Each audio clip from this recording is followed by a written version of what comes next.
that history has shown us that as your workforce becomes more educated and more affluent, they become softer in what they are looking for.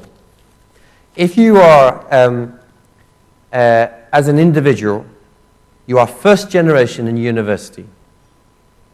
If your cousins and aunts and uncles have paid for you to become a doctor, let us say, and you finally have become a physician, you are the first doctor that has ever been known in the whole of that family tree.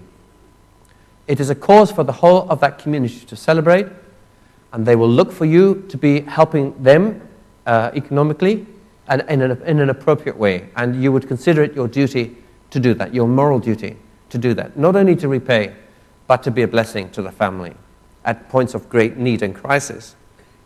And I promise you this, such an individual is not likely to be talking about work-life balance. I'm exaggerating a little. But if you are second or third generation, your grandfather was a university professor, your mother was a lawyer, your father also was a very successful businessman, and you inherited part share of the business. You know, that generation, if it's your child now growing up, your child is the person who's thinking at the age of 23, he's saying, I'm thinking of downsizing and getting a life. You think downsizing at the age of 23? You're still at university, my friend. Because this is a different generation. And they are thinking differently, and they are feeling much more soft about many of these things.